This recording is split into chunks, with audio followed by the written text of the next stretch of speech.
बिस्मिल्लाहिर्रहमानिर्रहीम। नाज़रीन अस्सलाम वालेकुम। मैं आपका मेज़बान साबिर शाकिर वफाकी दारुल-हुकूमत इस्लामाबाद से कुछ ताज़ा तरीन इत्तलाआत और खबरें आपसे शेयर करते हैं। पाकिस्तान के सियासी हालात व वाक़यात और ख़ास तौर पे इसराइल में जो कुछ हो रहा है, इसराइल की जंग, उसके असरात पाकिस्तान की सियासत पर बहुत ही गहरे मुरत्तब होने वाले हैं और आने वाले दिनों में इसका बहुत ही अच्छी तरह आप खुद अपनी नज़रों से इसका अंदाज़ा कर सकेंगे और ख़ुद देख सकेंगे कि पाकिस्तान की सियासत का इसराइल की सूरत हाल से क्या ताल्लुक़ है। बल्कि चोली दामन का साथ है इस वक्त, और चोली दामन का साथ ये होता है कि जो मांस और नाखून को एक दूसरे से जुदा किया जाए तो तकलीफ़ होती है, तो जुदा नहीं किया जा सकता। तो इसलिए ये दोनों इश्यूज़ जो हैं, पाकिस्तान की सियासत और इसराइल की जंग आपस में मिले हुए हैं और एक हू का आलम है, सन्नाटा है, खामोशी है और कोई भी इस पर बात नहीं कर रहा, क्योंकि पूरी दुनिया में इस वक्त हम देख रहे हैं कि पूरी दुनिया मुतहर्रिक है और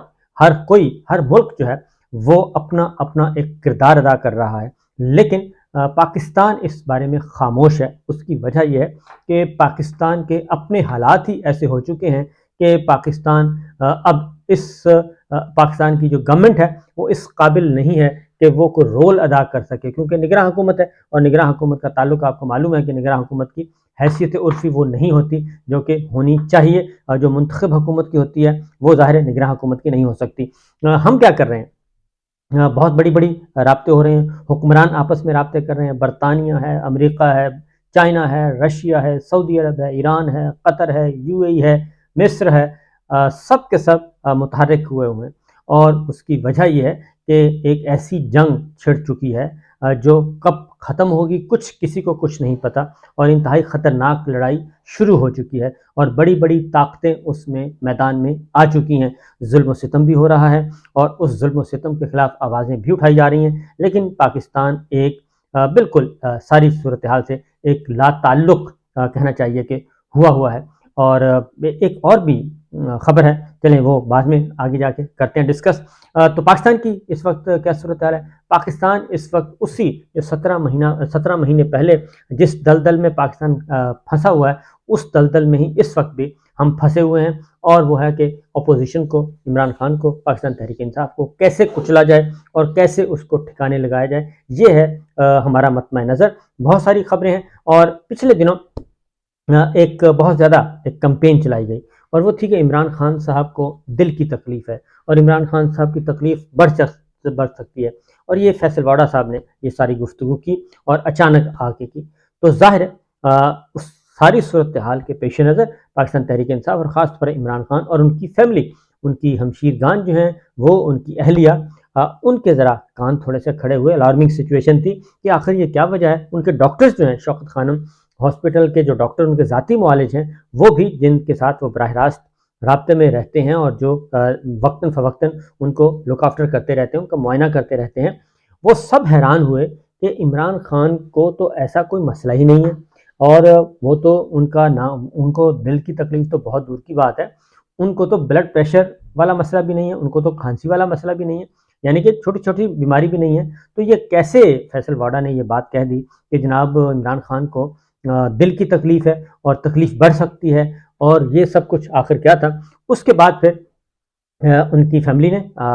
इमरान खान साहब की अहलिया ने और ने बाकायदा तौर पे केस फाइल किया, पेटिशन फाइल की, उनकी सेहत के हवाले से कंसर्न शो किए, और फिर जो उनकी बहनें हैं, अलीमा खान है, उज़्मा खान है, और तीसरी जो बहन है उनकी वालदा हसाम न्याज़ी की, तो वो भी मैदान में आए, उन्होंने भी मुलाकातें शुरू की, और फिर अब बाकायदा तौर पे इमरान खान साहब ने एक तो अपना एक स्टेटमेंट, पैगाम जारी किया, और फिर उसके बाद कल उनसे मुलाकात हुई और डॉक्टर्स उनके ज़ाती मुआलिज गए, और न सिर्फ अकेले डॉक्टर साहब गए बल्कि उनके साथ एक कानूनी टीम भी थी, और बैरिस्टर अली ज़फ़र थे, और बैरिस्टर उमैर नियाज़ी थे, बैरिस्टर गौहर थे, ये गए हैं, और उनके साथ इमरान खान साहब के जो ज़ाती मुआलिज हैं और चीफ मेडिकल ऑफिसर हैं वो भी उनके साथ थे, डॉक्टर उस्मान यूसुफ। उन्होंने उनका डिटेल तफसीली चेकअप किया, मुआयना किया, ब्लड प्रेशर चेक किया, दिल के मामला जो एक होता है, फिजिशियन जो चेकअप करता है, तो इमरान खान साहब से उनकी हिस्ट्री भी ली गई कि कोई तकलीफ़ कोई महसूस हो रहा है, तो उन्होंने, इमरान खान साहब ने मुकम्मल तौर पे کہا کہ جی میں بالکل فٹ ہوں, مجھے کسی قسم کی کوئی تکلیف نہیں ہے, البتہ معدے کا تھوڑا بہت ایشو ہے. اس کی وجہ انہوں نے کہا کہ جیل کا کھانا ہے, اور نمبر ایک جیل کا کھانا ہے, اور دوسرا اس کی ٹائمنگز جو ہیں وہ مختلف ہیں, اس لیے یہ سب کچھ میرے ساتھ کچھ اپسیٹ سین چل رہا ہے. اس میں آپ کو ان کا ڈاکٹر صاحب کا گفتگو سنوا دیتا ہوں. ڈاکٹر صاحب کی گفتگو سنیے, کیونکہ وہ خود انہوں نے پھر باہر آ کے یہ ایک اسٹیٹمنٹ باقاعدہ ریکارڈ کروایا, اور اسٹیٹمنٹ ان ڈیٹیل ہے, وہ ذرا دیکھ لیجئے. اور وہ خود ڈاکٹر عثمان یوسف بتا رہے ہیں. اس کے بعد پھر اگلی خبر کی طرف آتے ہیں. آج کئی ہفتوں کی کوششوں کے بعد مجھے اجازت دی گئی کہ میں عمران خان صاحب کو اڈیالہ جیل میں مل سکوں, اور آج تقریباً 12:30 بجے دوپہر کو ان کی جو لیگل ٹیم ہے ان کے ساتھ میں جیل میں خان صاحب سے ملا. فرسٹ امپریشن میری یہ تھی کہ خان صاحب دیکھنے میں بڑے اچھے اسپرٹس میں لگ رہے تھے. ان کی جو باڈی لینگویج تھی اور جو ان کا ٹون تھا بات کرنے کا, وہ مجھے بالکل پرانے زمانے کا ہی لگا. جب میں نے ان سے سوال پوچھے کچھ ان کی صحت کے بارے میں, تو انہوں نے بتایا کہ وہ بالکل فٹ فیل کر رہے ہیں. جو پچھلے سال ان کو گولی لگی تھی, اس کے بعد وہ کچھ دیر ورزش نہیں صحیح کر پائے تھے, چلنے میں مشکل تھی ان کو. اس دوران ان کا تھوڑا وزن بڑھ گیا تھا through lack of physical exercise, تو وہ تھوڑا فیٹ جو ایکسٹرا تھا ان کے جسم پہ وہ انہوں نے لوز کر لیا ہے اب جب سے وہ جیل میں ہیں. بٹ ادروائز وہ بہت اچھی جنرل فزیکل ہیلتھ میں لگ رہے تھے مجھے. انہوں نے بتایا کہ ان کو کچھ ہاضمے کی معمولی سی کچھ پرابلمز ہو رہی ہیں, جو ان کا خیال تھا کہ پروبیبلی جو خوراک مل رہی ہے پرزن میں اس کی وجہ سے ہے. انہوں نے پوائنٹ آؤٹ کیا کہ خوراک میں کوئی پرابلم نہیں ہے, کھانا بالکل ٹھیک مناسب دیا جا رہا ہے اور ان کی مرضی کے مطابق دیا جا رہا ہے ان کو. بٹ ٹائم آبویسلی پرزن میں ایک خاص ٹائم پہ کھانا دیا جاتا ہے, اور وہ شاید فرق ہے جس ٹائم پہ وہ عموماً کھایا کرتے تھے, تو اس کی وجہ سے ان کا خیال تھا کہ تھوڑا ہاضمے میں ان کو پرابلم ہو رہی ہے. بٹ کوئی ایسی سیریس اور چیز نہیں انہوں نے بتائی, کوئی اور کسی قسم کی کمپلینٹ نہیں تھی ان کو اپنی صحت کے بارے میں. جیل اتھارٹیز نے مجھے اسٹیتھوسکوپ, بلڈ پریشر ایپریٹس, جو چیزیں مجھے ضرورت تھی خان صاحب کو ایگزامن کرنے کی, وہ انہوں نے مجھے میسر کی, اور میں نے ان کا فزیکل ایگزامینیشن کیا. خان صاحب جیسے میں نے کہا ان کے چہرے کی رنگت اور کمپلیکشن جو تھی بہت اچھی تھی, اسکن بہت اچھی ہیلتھی لگ رہی تھی. خان صاحب نے شیو کیا ہوا تھا, کیونکہ ہم نے سنا تھا ایک زمانے میں کہ وہ شیو نہیں کر رہے اور ان کی داڑھی بڑھ گئی ہے, تو انہوں نے بالکل نارمل شیو کر کے اپنے کپڑے پہنے ہوئے تھے انہوں نے. ان کا ہارٹ ریٹ جو تھا وہ 47 تھا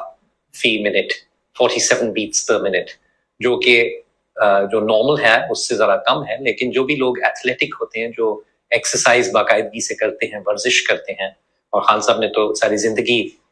بڑی ریگرس قسم کی ورزش کی ہے, تو ان کا اکثر ہارٹ ریٹ 60 سے کم ہوتا ہے. اور یہ ایکچولی ایویڈنس ہے کہ ان کا ہارٹ بہت اچھی کنڈیشن میں ہے, اور ان کی اوور آل فزیکل کنڈیشن ابھی بھی بہت اچھی ہے. خان صاحب کا بلڈ پریشر 110/70 پہ تھا, جو کہ اگین ان کی عمر کے حساب سے بہت ہی اچھا بلڈ پریشر ہے. عموماً اس عمر کے آدمی کا بلڈ پریشر اس سے زیادہ ہوتا ہے, تو یہ اگین امپلائی کرتا ہے کہ ان کا ہارٹ اور جو کارڈیو واسکولر سسٹم ہے وہ ماشاءاللہ ہیلتھی ہے. ان کی آکسیجن سیچوریشن 99% تھی آن روم ہے, جو کہ اگین بہت اچھا ہے, which implies کہ ان کے لنگس بالکل ٹھیک کام کر رہے ہیں اور گیس ایکسچینج بالکل ٹھیک ہے. ان کا دل کا اور چھاتی کا بھی میں نے معائنہ کیا, وہ بھی ماشاءاللہ بالکل ٹھیک تھے. سو اوور آل خان صاحب کی ہیلتھ ماشاءاللہ بہت اچھی تھی. ان کی مسل ٹون اور مسل میس جو ہے وہ بھی بہت اچھا تھا. مجھے جیسے میں 20 سال سے تقریباً خان صاحب کا ڈاکٹر ہوں, تو میں نے کئی دفعہ ان کو ایگزامن کیا, اور مجھے کوئی اور ایسی پریشانی والی بات بالکل بھی نہیں نظر آئی. میں نے جو پرزن میں ڈاکٹر تھے, جو کہ بہت ایک ویل کوالیفائڈ اور ایکسپیرینسڈ ڈاکٹر خود بھی ہیں, وہ میرے ساتھ تھے اس دوران, اور انہوں نے بھی مجھے بتایا کہ کون سی دوائی وہ دے چکے ہیں خان صاحب کو ہاضمہ امپروو کرنے کے لیے, اور میرا خیال تھا وہ بالکل ٹھیک ہے. میں نے سجیسٹ کی کہ اس کے ساتھ ایک اور دوائی ایڈ کی جائے اور تھوڑا فائبر بڑھایا جائے خان صاحب کی ڈائٹ میں. 1-2 میں نے ٹیسٹس ریکمینڈ کیے ہیں کہ ان کے ہونے چاہیے, اور میں نے اس کی پوری ریٹن رپورٹ جیل اتھارٹیز کو پرووائڈ کی اس کے کنکلوژن پہ, اور میں نے ریکمینڈ کیا, سجیسٹ کیا کہ 2 ہفتے بعد ضروری ہوگا کہ ہم میں سے جو ان کے پرسنل ڈاکٹرز ہیں, ہم ضرور ایک دفعہ پھر ہمیں موقع دیا جائے کہ ہم فالو اپ کر سکیں देखने के लिए कि जो दवाई थी उससे कोई इम्प्रूवमेंट हुई, कोई बेहतरी हुई उनके जो अलामात हैं उसमें, और जो टेस्ट करवाए हैं उसकी भी रिजल्ट हम देख के तो उसके मुताबिक अगर कोई और इलाज की ज़रूरत हो या कोई और टेस्ट की ज़रूरत हो तो वो हम कर सकें। तो बस इन कंक्लूजन मैं फिर से यही कहूँगा कि खान साहब बहुत अच्छी फिजिकली और मेंटली दोनों मुझे बहुत अच्छे माशाल्लाह लगे और बड़े हेल्थी स्टेट में थे और बड़े अपेरेंटली एट ईज थे जब जितनी भी देर मेरी उनसे मुलाकात हुई। इन क्लोजिंग मैं खासतौर पे खान साहब की लीगल टीम का शुक्रिया अदा करना चाहता हूँ जिनकी परसिस्टेंस की वजह से और जितनी उन्होंने मेहनत की मुझे इजाज़त दिलवाने में, उसके बगैर ये नामुमकिन था कि मैं जा सकता। And also I must thank जो जेल के इंतज़ामिया था, वो बड़े प्रोफेशनल थे थ्रू आउट, उन्होंने मुझे बड़े कर्टसी से डील किया और एज आई सेड बहुत प्रोफेशनली उन्होंने पूरी विजिट को कंडक्ट किया और डॉक्टर साहब जो थे वहाँ पे उनका भी शुक्रिया। डॉक्टर उस्मान यूसुफ साहब की आपने गुफ्तगू सुन ली, उन्होंने बड़ी क्लैरिटी के साथ एक एक बात आपको बता दी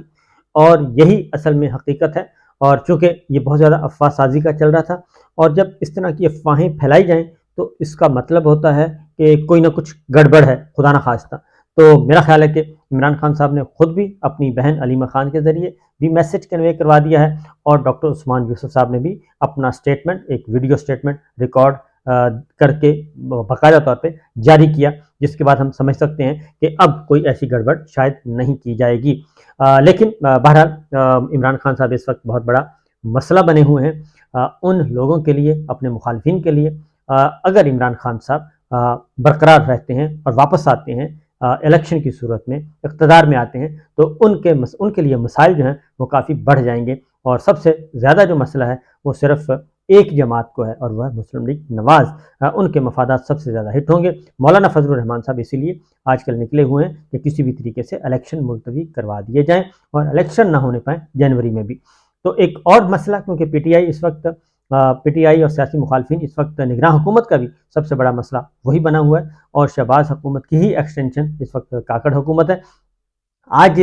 जुमा है और जुमे को एहतजाज की कॉल दी हुई है, पूरी दुनिया में एहतजाज हो रहा है और जो इसराइल जंग की वजह से फ़लस्तीनियों पे जो जुल्म हो रहा है और उसके अगेंस्ट सॉलिडारिटी के लिए पूरी दुनिया में ये काम हो रहा है। सिर्फ ये नहीं कि मुसलमान मुल्कों में बल्कि बरतानिया में, यूरोप में, अमेरिका में, हर जगह एहतजाज हो रहा है कि जो आलमी कवानीन हैं उनका एहतराम किया जाए, बच्चों और ख़वातीन का एहतराम किया जाए, सिविलियन आबादियों का एहतराम किया जाए और इस जुल्म को रोका जाए। लेकिन पाकिस्तान तहरीक इंसाफ को इस पर भी इजाज़त नहीं दी गई और मज़े की बात है, तैमूर खान झगड़ा उन्होंने एक ट्वीट किया है, उसमें उनको कहा जा रहा है एसएचओ की तरफ से, तमाम थानों की तरफ से मुकामी पीटीआई के जो लोग हैं उनको मुतनब्बे किया जा रहा है अगर उन्होंने ये एहतजाज किया तो फिर उनके खिलाफ कार्रवाई होगी। और बाकायदा तौर पर पेशावर हाई कोर्ट में भी इसके बारे में डिस्कशन हुई और वहाँ पे भी समाअत हुई। मिशाल यूसुफ हैं, एडवोकेट हैं, वो क्या बता रही हैं वो ज़रा सुन लें। आज पाकिस्तान तहरीक इंसाफ की जानिब से पेशावर हाई कोर्ट में रिट पिटीशन फिक्स थी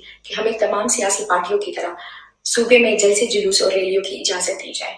डिविजनल बेंच में जब हमारा केस सुना गया तो हमने एजी ऑफिस से पूछा कि ऐसा क्यों हो रहा है, तो उन्होंने कहा ऐसा तो नहीं हो रहा। हमने कहा हमारे पास सीरीज ऑफ इवेंट्स है कि जब भी हम कोई जलसा जुलूस करते हैं या रैली निकालते हैं तो सेक्शन 144 इम्पोज कर दिया जाता है, FIR रजिस्टर होती है और MPO ऑर्डर्स निकाले जाते हैं। एजी साहब ने प्लिट लाइलमी का इजहार किया तो ऑनरेबल बेंच ने हमसे कहा कि वो रिटन रिप्लाई सबमिट करें उन तमाम वाकयात की जो हमारे साथ हो चुके हैं और जिसके अगेंस्ट इन्होंने FIR निकाली और MPO ऑर्डर्स निकाले। मीनवाइल हमने as a interim relief honourable bench में इन्फॉर्म किया कि कल हम फलस्तीन के लिए रैली निकालना चाह रहे हैं तो हमें इजाजत दी जाए और हमने कहा कि पार्टी के वुकला को भी ये लोग रोक रहे हैं। तो ऑनरेबल जज साहब ने कहा कि वुकला को कौन रोक सकता है, वुकला बिल्कुल एहतजाज रिकॉर्ड कराएं और कानून और आइन के दायरे में ये सबका ड्यू राइट है। तो कल इंशाल्लाह पाकिस्तान तहरीक इंसाफ की जानिब से तमाम जिली प्रेस क्लब्स के सामने 3:30 बजे एहतजाज रिकॉर्ड किया जाएगा और अपने फलस्तीनी बहनों और भाइयों के साथ यकजहती की जाएगी। मीनवाइल केपी पुलिस ने एक नया हथकंडा इस्तेमाल किया है और नामालूम खत भेज रहे हैं तमाम अहदेदारों को कि अगर कल उन्होंने इस फलस्तीन के लिए रैली निकाली तो सेक्शन 160 इम्पोज कराया जाएगा। लेकिन उन खतूत पे कोई भी पुलिस का स्टैंप नहीं है क्योंकि ये पेशावर हाई कोर्ट से डर रहे हैं। तो उनके इतला के लिए अर्ज है कि हम उनके सारे खत पेशावर हाई कोर्ट में पेश करेंगे और उन्हें बताएंगे कि ये सारे हथकंडे इस्तेमाल हो रहे हैं हमारे खिलाफ اور انشاءاللہ کل پورے صوبے میں فلسطین کے خلاف جو یہ ظلم و ستم ہو رہا ہے فلسطین میں، اس کے لیے ہم آواز اٹھائیں گے، اپنے فلسطینی بہنوں اور بھائیوں کی آواز بنیں گے اور انشاءاللہ بھرپور احتجاج کریں گے۔ تو یہ بھی آپ نے دیکھ لیا جی، سن بھی لیا۔ تو صورتحال یہ ہے کہ دنیا کہاں کی کہاں پہنچ چکی ہے، اور پاکستان بالکل عالمی مسائل سے بھی، خطے کے مسائل سے بھی، اور اتنا لا تعلق ہو گیا ہے کہ اس کی وجہ یہ ہے کہ پچھلے 17 مہینوں میں پاکستان کے ساتھ جو ظلم ہوا ہے، پاکستان کے ساتھ ظلم ہوا ہے، وہ ہمارے سب کے سامنے ہے، اور یہ بے توقیری جو پاکستان کی ہو رہی ہے وہ انہی 17 مہینوں کی وجہ سے ہی ہو رہی ہے، اور ہماری نگراں حکومت بھی کچھ سمجھنے سے قاصر ہے۔ اجازت دیجیے، اللہ حافظ۔